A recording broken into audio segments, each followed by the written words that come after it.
ആവേശവും രോമാഞ്ചവുമായി Iranian speaker Mohammad ബഖർ അദ്ദേഹം ട്രംപിന് അയച്ച മെസ്സേജ് സാമൂഹിക മാധ്യമങ്ങളിൽ വൈറലാണ്. ഇന്ത്യയിൽ അത് ഏറ്റവും നന്നായിട്ട് കവർ ചെയ്തത് റിപ്പബ്ലിക്കുമാണ്, അർണബ് ഗോസ്വാമിയുടെ റിപ്പബ്ലിക്കുമാണ്. അതും കൂടെ എടുത്തു പറയേണ്ടതാണ്. അവിടെയാണ് ലോകത്തിൽ നമ്മൾ ഇടതുപക്ഷക്കാരാകാം വലതുപക്ഷക്കാരാകാം, പക്ഷേ അന്യായം കാണുമ്പോൾ അതിനെ എതിർക്കാനുള്ള ധാർമ്മികത വേണം. അവിടെയാണ് പോപ്പ് മാതൃകയാകുന്നത്. അതോടൊപ്പം നമ്മൾ എല്ലാവരും കാണേണ്ടത് അമേരിക്കൻ ജനത തെരുവിലിറങ്ങി 80 ലക്ഷത്തോളം ആൾക്കാർ ഇറാൻ യുദ്ധത്തെ പ്രതിരോധിക്കുകയാണ്, എതിർക്കുകയാണ്.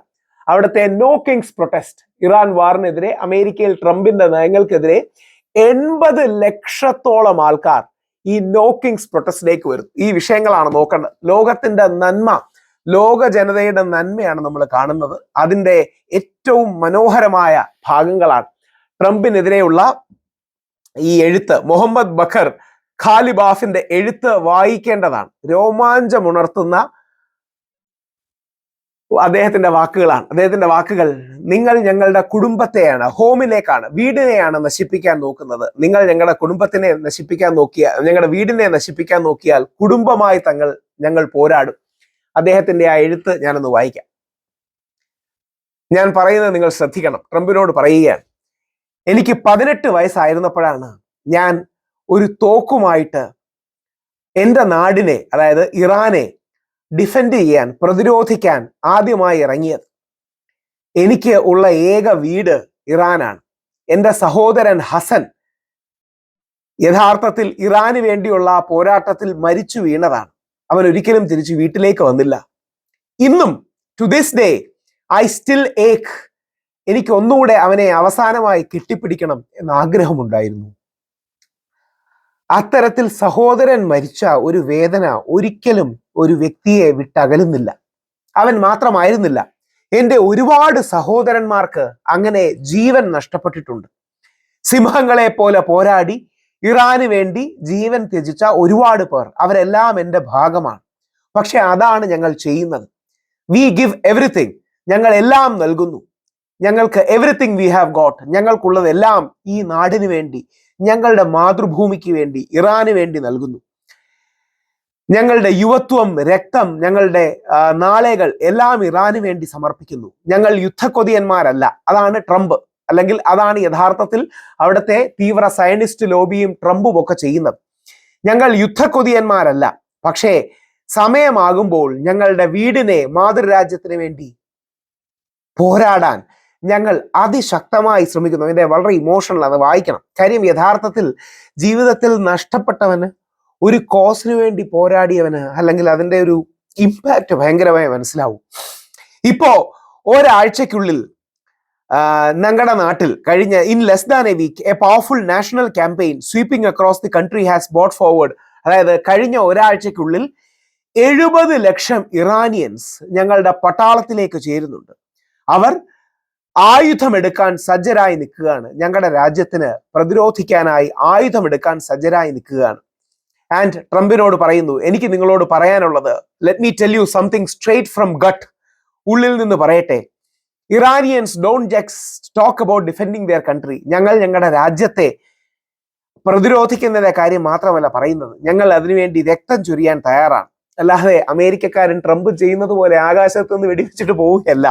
അത് അവർക്ക് പറ്റും. കാര്യം അമേരിക്കയ്ക്ക് കാശുണ്ട്, അല്ലെങ്കിൽ ട്രംപിന്റെ കയ്യിൽ ആയുധങ്ങളും കാശും ഒക്കെ ഒരുപാട് കൂടുതലുണ്ട്. ഇതിന്റെ 10-1 പോലും ഇല്ലാത്ത ഇറാനാണ് ഇത്രയും കാലമായി പ്രതിരോധിച്ച് നിൽക്കേണ്ടത്. ഓർക്കേണ്ട പോയിന്റ് അതാണ്.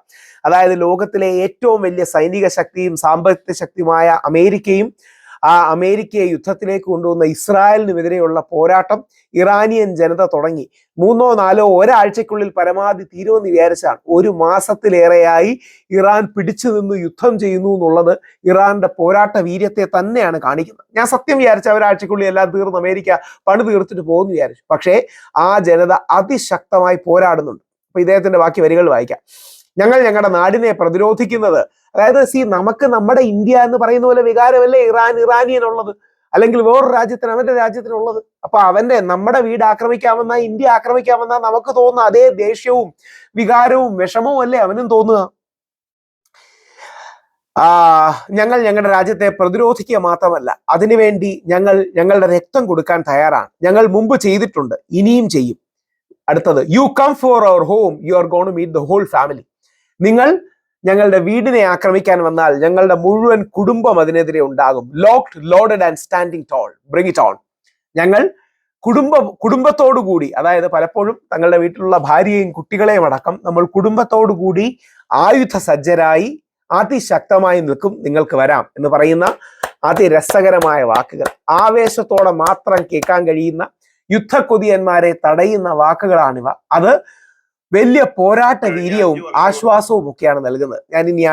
ഞാൻ ഇനി അതോടൊപ്പം ഇതും കൂടെ എടുക്കാം, അതും കാണേണ്ട സാധനമാണ്. അതായത് അനീതിയാണ് ഇറാനെതിരെ നടക്കുന്നത്. അതാണ് ഇവിടുത്തെ പോയിന്റ്. ഈ അമേരിക്കയുടെ ധാർഷ്ട്യം കാണിച്ചുകൊണ്ട് യഥാർത്ഥത്തിൽ ഒരു കാര്യവുമില്ലാതെ ഈ യുദ്ധത്തിനിറങ്ങി പുറപ്പെടുകയും ദ്രോഹം ചെയ്യുകയാണ് ചെയ്യുന്നത്. അങ്ങനപ്പോ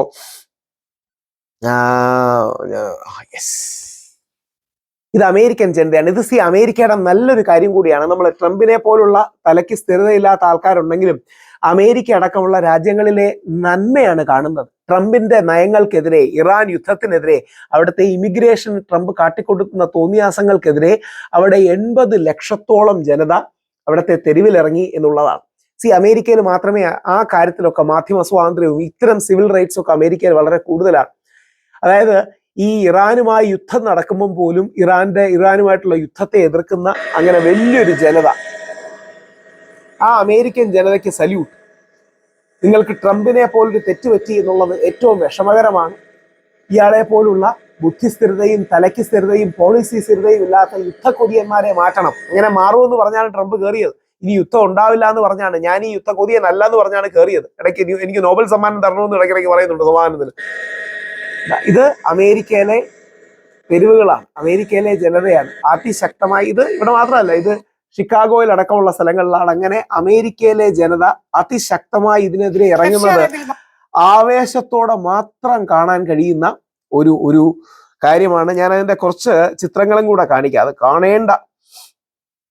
രാജ്യത്തിന്റെ പല ഭാഗങ്ങളിലായി അമേരിക്കൻ ജനത അതിശക്തമായി ട്രംപിന്റെ നയങ്ങൾക്കെതിരെ, ഇറാൻ യുദ്ധത്തിനെതിരെ, അവിടുത്തെ ഐസിനെതിരെ, അല്ലെങ്കിൽ ICE എന്ന് പറയുന്ന അവിടുത്തെ ഒരു ഇമിഗ്രേഷൻ പ്രശ്നമാണ്, നമുക്ക് മറ്റൊരു വീഡിയോ ചെയ്യാം. അതിനെതിരെ അമേരിക്കൻ ജനത തെരുവിലേക്ക് ഇറങ്ങുകയാണ്. അത് ആവേശം തരുന്നുണ്ട്, അതിശക്തമാണത്. അതുകൊണ്ട് വളരെ അമേരിക്കയിലെ കടല് പോലെയുള്ള പ്രതിഷേധങ്ങളാണ്. ആ പ്രതിഷേധങ്ങളിൽ ഈ യുദ്ധക്കൊതിയന്മാർ തകരട്ടെ, തളരട്ടെ, യുദ്ധം എത്രയും പെട്ടെന്ന് അവസാനിക്കട്ടെ. 1,00,000 കോടി രൂപകളാണ് ചെലവാകുന്നത്. 1,00,000 കോടി രൂപകൾ. ആ 1,00,000 കോടി അമേരിക്കൻ ജനതയുടെ നന്മയ്ക്ക് വേണ്ടിയും ലോക നന്മയ്ക്ക് വേണ്ടിയും ഉപയോഗിക്കാൻ കഴിയട്ടെ.